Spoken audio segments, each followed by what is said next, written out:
Please welcome your host, Jon Moeller.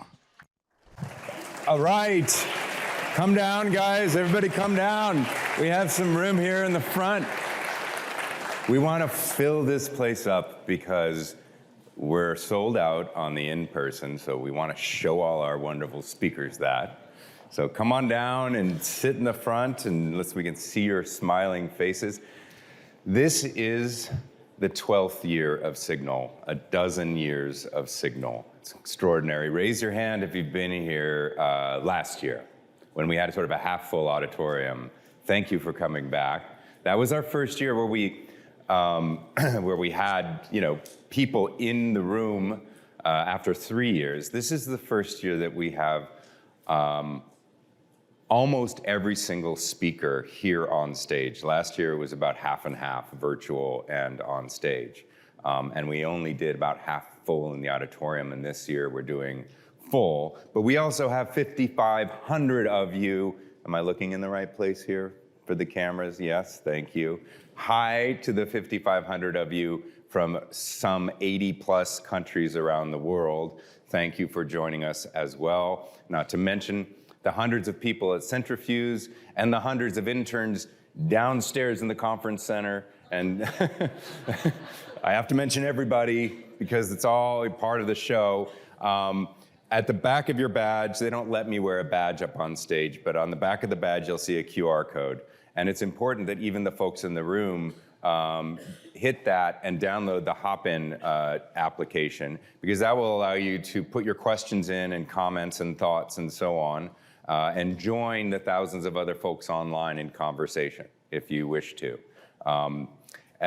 Speaking of online, the world is extremely online, and every year I get to remind all of you of what I like to call the Wall Street Journal front page test. If you post something online, make sure you're cool with it being attributed to you on the front page of the Wall Street Journal. That's just a way of saying, don't do something dumb.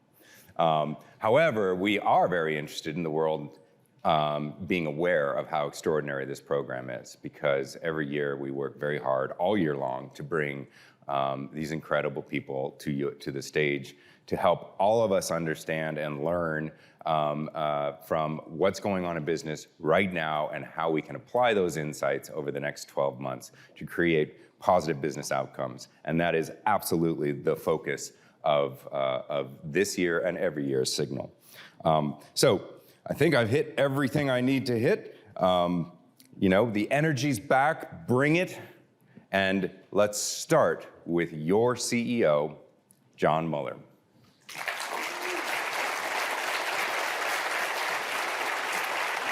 Morning, John, morning, how are you? I'm great, how are you? Very good to see you, I'm well. Have a seat, the hot seat here. Thank you for helping us kick this off. I really appreciate it. Happy to do so. Yeah, it's an honor to be able to grill you early in the morning. And we'll see if, I still have a job at the end of this. Or Mark. Oh. Okay. Yeah, I'm wondering if is there a backup moderator? So you've been the CEO for almost 2 years now, and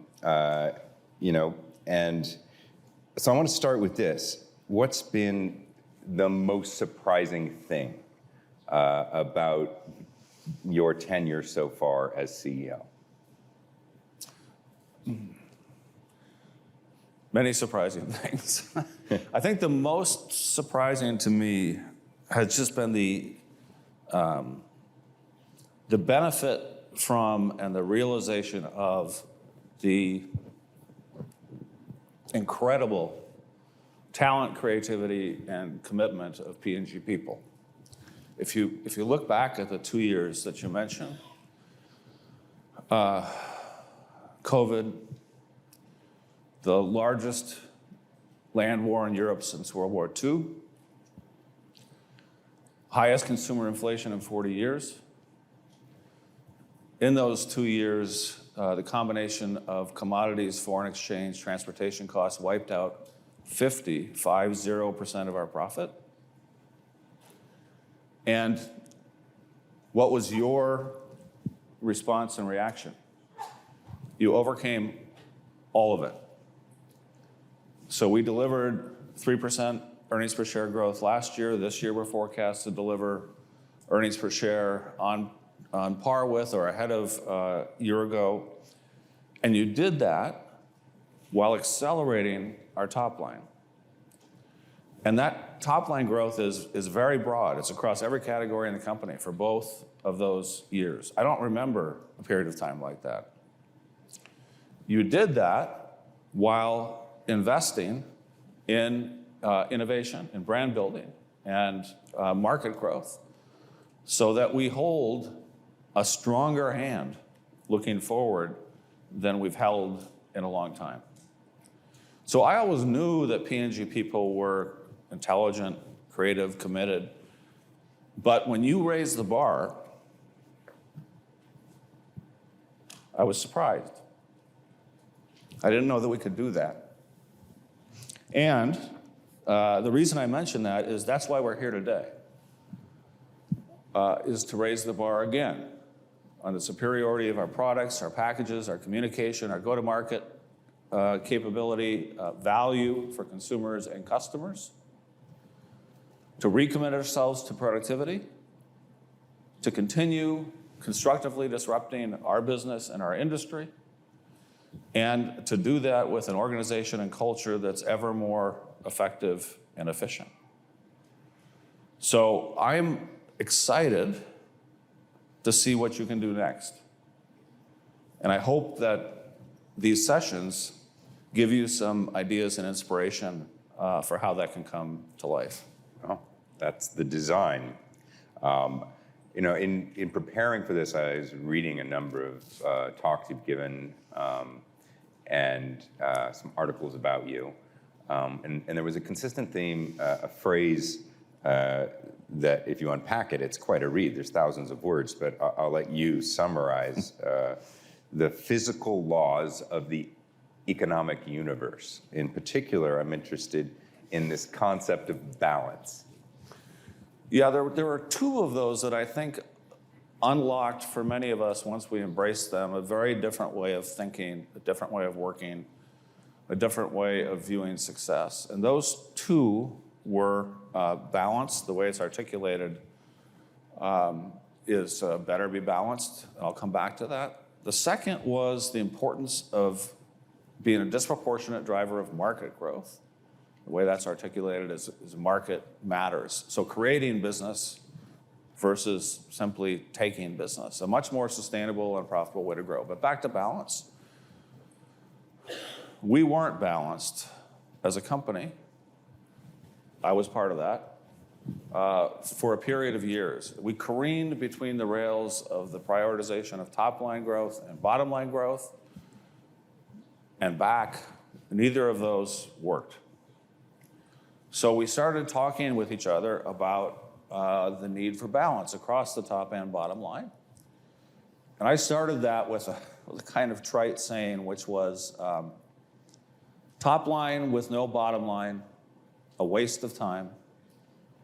Bottom line with no top line, just a matter of time. And that's the reaction I got. People kind of chuckled. They didn't do anything. They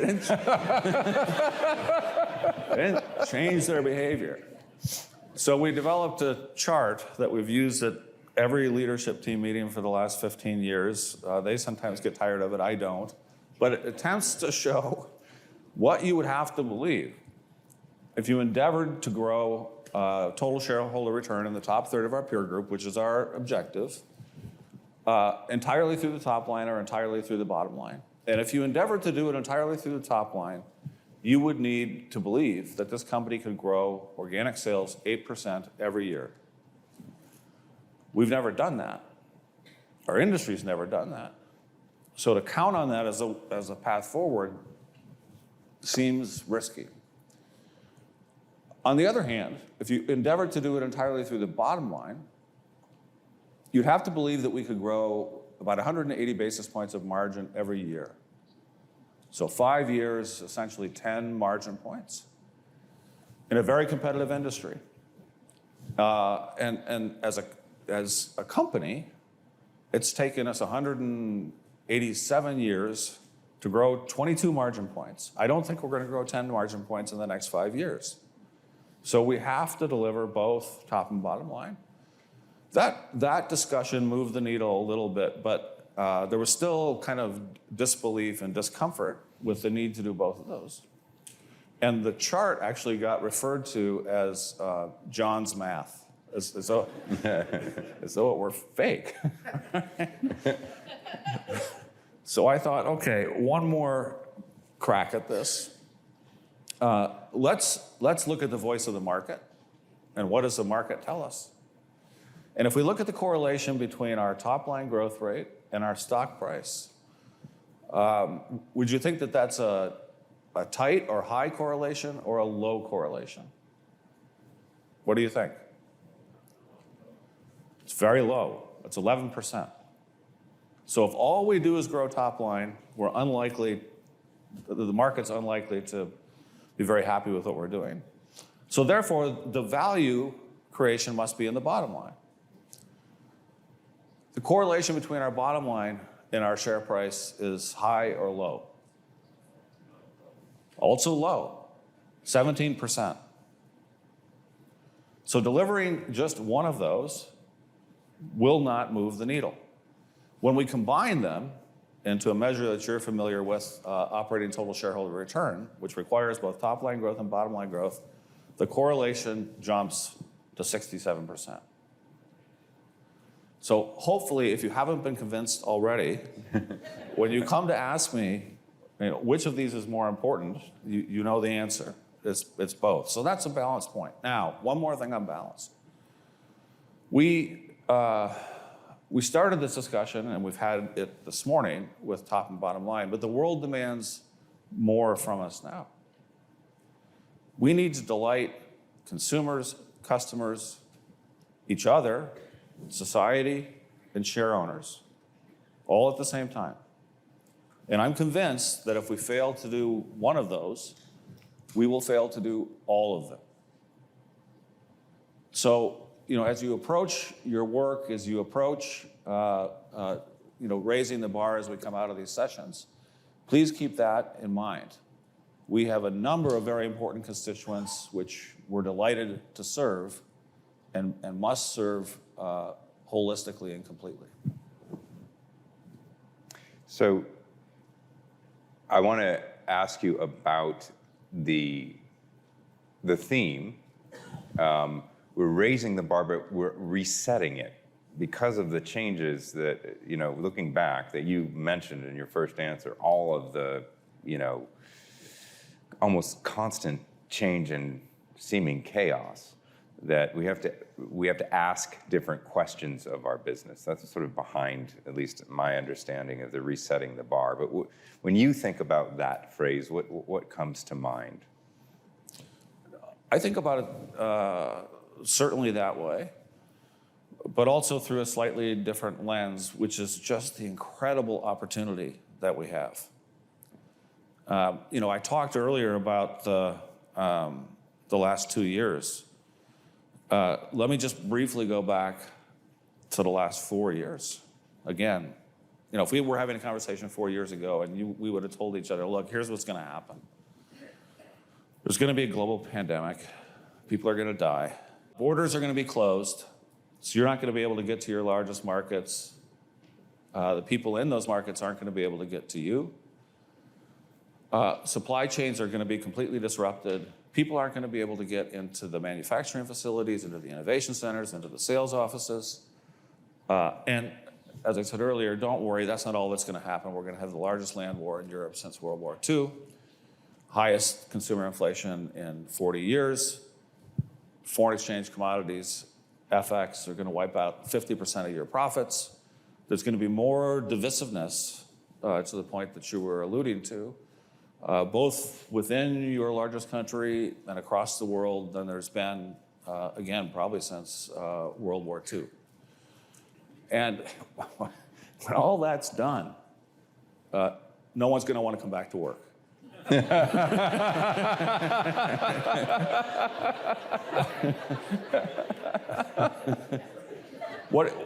What do you think? Is this going to end well? Well, thank goodness I didn't know about all those things ahead of time, or I don't think I would have ended well. But what did you do? Again, just like the last 2 years, and this is relevant to the question that John has asked. You grew $13 billion in incremental sales, 87th percentile of the S&P 500. At the same time, back to balance, you grew $5 billion in incremental profit after tax, 92nd percentile in the S&P 500. And as a result, your company became the 12th most valuable publicly traded company in the United States, the 16th most valuable in the world. So I know that we are capable of amazing things. And that's the reason that I want us to spend time together thinking about the next chapter and what's possible, raising the bar. Appreciate that. And by the way, I should say congratulations. Because every time I have a conversation, particularly with a public company CEO, I stare at the stock chart for a good long time, and I read the financials. It's something I've done for 35 years now. And I was like, well, this is going to be an easier conversation than I thought. So congratulations to all of you. Yeah, it's all of them, absolutely. We have 4 core programming pillars here at Signal. They are digital acumen, which is really where we started 12 years ago, the supply chain, the employee value equation, and sustainability. I want to dive into a couple of those, but I want to start with sort of my favorite, which is the supply chain. You gave a talk at MIT where you focused on the supply chain. And you spoke about how it was a key element in growth and sustainability. Can you unpack that for us? Sure. I want to start with something that's very important. We have one of the best supply chains in the world. Our supply organization, we talk about all the challenges we've been through. We would not have gotten through that without the incredible effort, work, and commitment of our supply colleagues. So I hold them in the highest esteem. But you have to ask yourself, across our value chain, are there opportunities? There are many opportunities. During COVID in the US, there were weeks and months, and I would venture to guess years, where 24% of our SKUs were on allocation, meaning we weren't meeting demand. Think about the opportunity if we hadn't been constrained like that. And the reasons behind that were very understandable, very explainable, but nonetheless, we missed an opportunity. At the intersection of some of these things, like digital acumen and supply chain, there are huge opportunities. I'll just give you one. If you think about quality, which I'm obsessed with, because if we are truly going to be superior, it's hard for me to understand how quality isn't right at the center of that equation.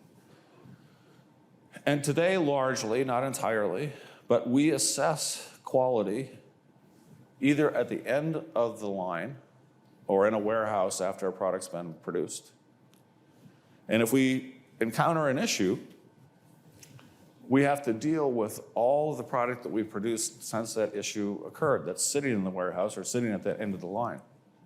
And instead, if we could assess quality ideally with every ingredient as it comes into our supply chain, and then on the line with cameras and sensors, we'd have a much lower cost quality assessment operation that would be much better, and we'd have much more confidence in the quality of our products, and we'd be able to address any issues real time. So that's just one example of the opportunity that exists in the supply chain. So we talked about Supply 3.0. It includes many other items, but I'm excited about it. I think there's just huge opportunity here to delight consumers, to delight customers, to operate with lower costs, to have higher quality jobs for our colleagues in supply. And I just encourage you all to embrace it. Well, we spoke earlier, and I think this relates to what you just said. We talked about sustainability, and one of the sort of aha moments for me in the last year was how sort of connected that is to the supply chain. The efficiency in supply chain means being more sustainable, and being more sustainable means a better business outcome. Can you talk a bit about the commitment to sustainability here at P&G? I think it's critical. Actually, I don't think. I know it's critical, as do you. But, like with everything, it can't be pursued in isolation. So, for example,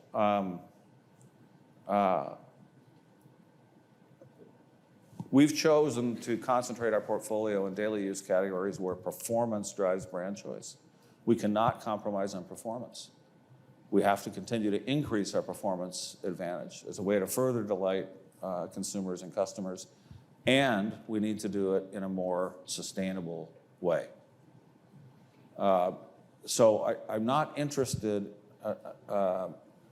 in sustainability in a vacuum, because that's exactly what it will be. It will be a vacuum. Because nobody in performance-based categories will buy our products if they don't perform.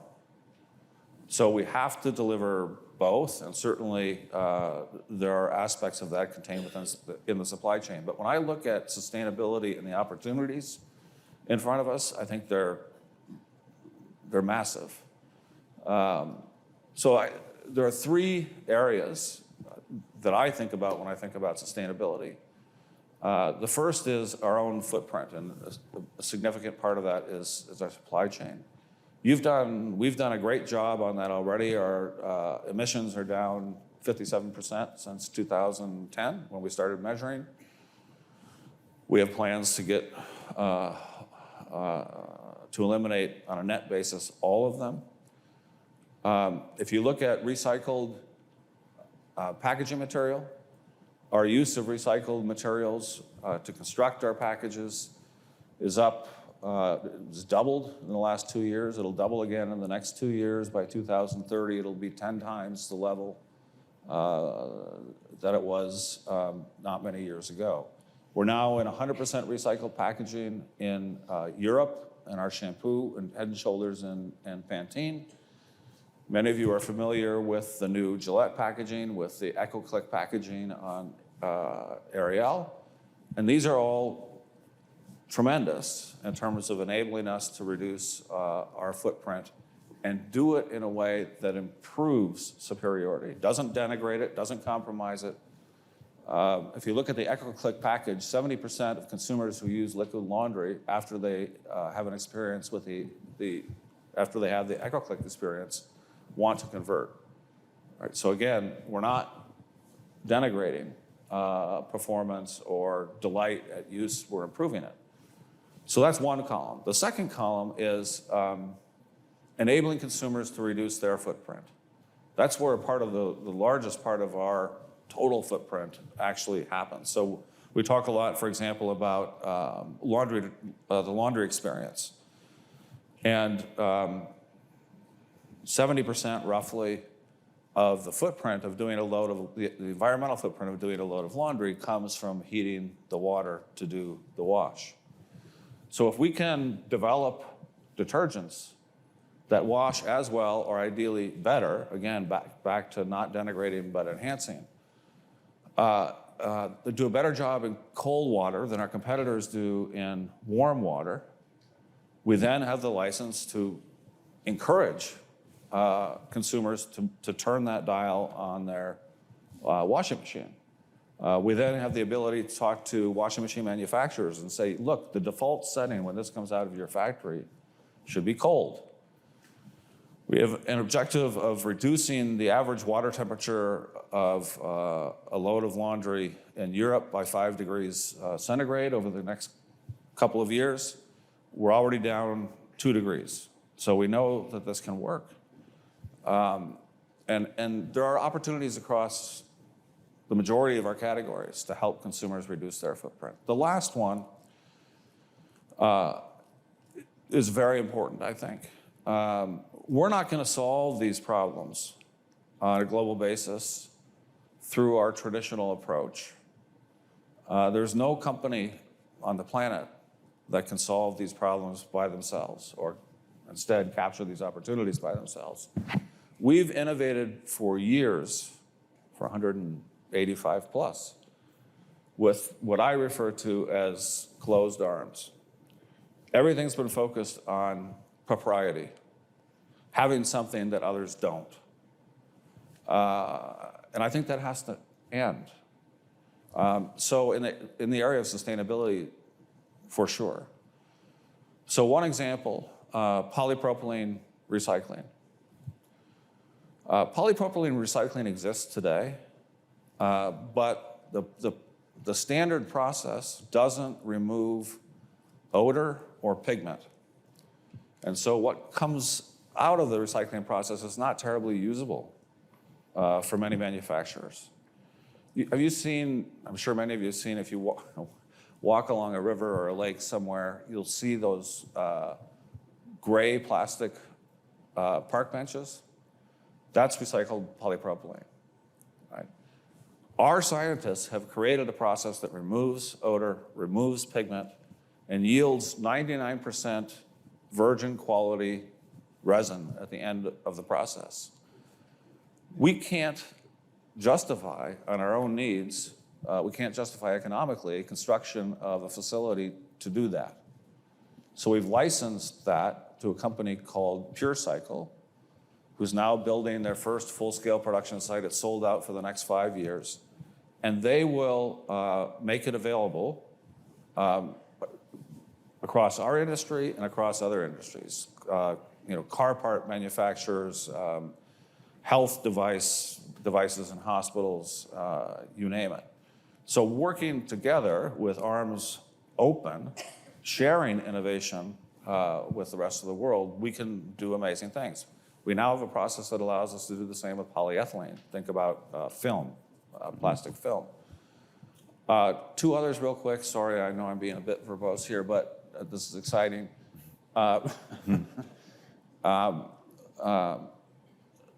We can now embed, and we're working with a consortium of 170 companies to embed a watermark in a piece of plastic.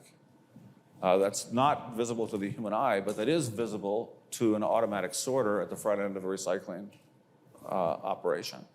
And sorting and the cost that goes with it in terms of what's largely a manual process today is one of the biggest disablers for more recycling. And so when you start combining these things, reducing the cost at the front end of the recycling operation, improving the yield and quality on the back end of the operation, the world changes. The economics, now we can start attracting capital from the capital markets because people want to invest in this because there's opportunity. Last one, we announced, I think it was last week, it might have been earlier this week, a new partnership with Dow, one of our longtime suppliers, in China to produce packaging to be used in e-commerce and social selling, direct-to-consumer delivery. It's cell-based packaging. It's not corrugated. It does a better job of protecting the product back to quality. It is produced, importantly, with a monomer, so one input to the packaging, which the reason that's important is that makes it much easier to recycle because you're not having to separate components. And it scores off the charts in terms of consumer delight. So again, sorry. Really getting excited. We have a big opportunity to reduce our footprint. We have a big opportunity to help consumers reduce their footprint, and we have a big opportunity to contribute on a global basis to a more sustainable world. And I ask that you join me in that endeavor. Last point, I promise. I've talked several times about not compromising superiority, not compromising quality. That's a red line. We are not going to do that. Because again, we won't contribute anything to sustainability and we'll lose our business in the process. So please keep that in mind as we work together on the and nature of this. Yeah. Well, we are out of time, unfortunately. I mean, you're in charge, so if you want. There were a few things I was hoping to ask you, but I'm going to secure a confirmation for you to come back so I can continue this conversation with you next time. But I'll close with this question. What are you looking forward to in today's program, and what would you like this group, including the thousands and thousands online and downstairs and across the town, to take away from this? I'd like you to open your minds, look to be inspired, but be objective. The things you're going to hear are not answers. They're not directions. They're thoughts and examples that have worked for other people that I hope have merit in the work we do. But again, don't view them as direction or answers. View them as input to your own thinking on what the biggest opportunities are for us. And, importantly, enjoy the time with each other. It's great to be able to do this again. Yeah, it really is. Well, Jon Moeller, thank you so much for being here. Thank you.